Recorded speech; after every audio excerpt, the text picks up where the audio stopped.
Hi, నేను మీ ఇన్స్టావేటివ్. ఈరోజు మనం ఈ వీడియోలో సమ్మర్లో మన పెట్స్కి కావాల్సిన కొన్ని టిప్స్ గురించి మాట్లాడుకుందాం. అందులో ఫస్ట్ థింగ్ వచ్చేసరికి మన పెట్ యొక్క వాటర్ బోల్ అనేది ఫ్రీక్వెంట్గా ఫిల్ చేయడం అండ్ దాన్ని వాటర్ చేస్తూ ఉంటాం.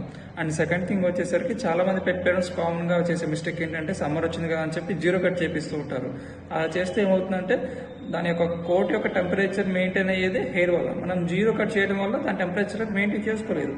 కాబట్టి ఏదర్ 1 or 2 పాయింట్స్ ఉంచేసి ట్రిమ్ చేసుకోవడం అనేది ద బెటర్ ఆప్షన్ అవుతుంది.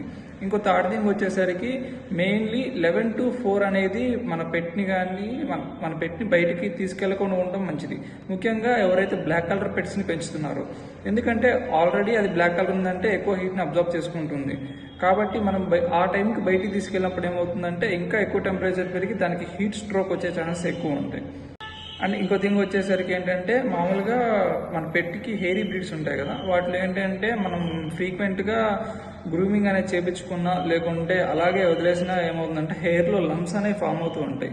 ఈ లంప్స్లో కూడా టెంపరేచర్ అనేది ట్రాప్ అయి ఉంటుంది. దీనివల్ల ఏంటంటే గ్రాడ్యువల్గా మన పెట్ యొక్క టెంపరేచర్ అనేది పెరుగుతూ ఉంటుంది. కాబట్టి ఆ లంప్స్ అనేది ఫామ్ కాకుండా ఫ్రీక్వెంట్ కోమ్ చేస్తూ ఉండండి. అలాగే ఇందాక చెప్పినట్టు ఒకవేళ హెయిర్ కట్ చేయించుకోవాలనుకుంటే కనుక ఏదో 1 or 2 పాయింట్స్ పెట్టి చేయించుకోండి. Thank you. Follow now to know more about your pet health.